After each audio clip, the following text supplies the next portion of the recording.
এবার বলুন কি খাবেন। তারপর তারা অর্ডার দিল।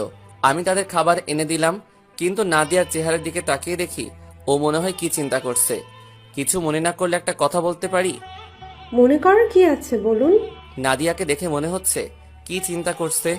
আমাকে একটু বলবেন কি হয়েছে? আসলে নাদিয়াকে আমি যে অফিসে চাকরি করি সেখানে নিয়ে গেছে, কিন্তু বস বলল তাদের নাকি লোক লাগবে না। তাই এখন সে চিন্তা করছে কি করবে। ও এ কথা। সমস্যা নেই, আমি ওর চাকরির ব্যবস্থা করে দিব। আগে খাবার খেয়ে নাও। আপনি কিভাবে আমার চাকরির ব্যবস্থা করে দিবেন? সেটা আপনাকে ভাবতে হবে না, আগে খাবার খেয়ে নেন। তারপর দুজনে খাবার খেতে লাগলো। খাবার খাওয়া শেষ হওয়ার পর বিল দিতে আসলে আমি বলি, আপনাদের বিল দিতে হবে না, বিল আমি দিয়ে দিছি। আপনি কেন আমাদের বিল দিচ্ছেন? মনে করো বন্ধু হয়ে বন্ধুর বিল দিছি, অন্য সময় নয়, আপনি দিবেন। এখন চলেন। কোথায় যাব? আপনার চাকরির জন্য। ঠিক আছে, চলুন। তারপর হোটেল থেকে বেরিয়ে তাদের একটা অফিসে ঠিকানা দিলাম। আপনারা দুজন এই অফিসে যাবেন, আর তিশা তুমি এই অফিসে চাকরি ছেড়ে দাও। তোমাদের দুজনকে ওই অফিসে চাকরি দিবে। আপনি কি জানেন আমাদের এই অফিসে চাকরি দিবে? সেটা গেলে দেখতে পাবে, আর কোনো কথা নয়। তোমরা এখনই ওই অফিসে চলে যাও। ঠিক আছে। তারা দুজনে একটা রিক্সা নিয়ে অফিসের উদ্দেশ্যে চলে গেল। তারা যাওয়ার পর আমি ফোনটা বের করে রাইসাকে ফোন দিলাম। হ্যালো ভাইয়া, কেমন আছিস? হঠাৎ ফোন দিলি যে? হুম, আমি ভালো আছি। শোন, তোকে যে কারণে ফোন দিলাম, হুম, বল।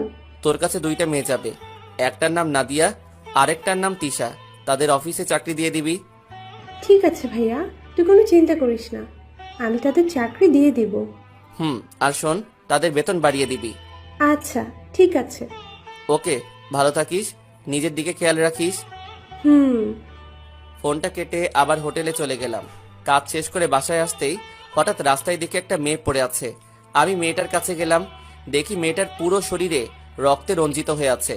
পাশে মেয়েটার মোবাইল পড়ে আছে। রক্তের কারণে মেয়েটার চেহারা ঠিকমতো দেখা যাচ্ছে না। আশেপাশে কোনো গাড়ি দেখতেছি না। কিছুক্ষণ পর দেখি একটা সিএনজি আসছে এইদিকে। তারপর সিএনজি দাঁড় করিয়ে মেয়েটাকে নিয়ে হাসপাতালে চলে গেলাম। ডাক্তার মেয়েটাকে ভিতরে নিয়ে গেল। আমি বাহিরে অপেক্ষা করতে লাগলাম।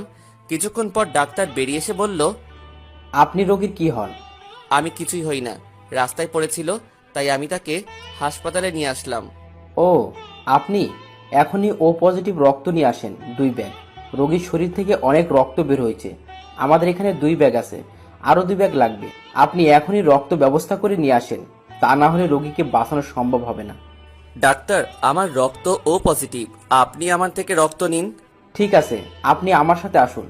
আগে আপনার রক্ত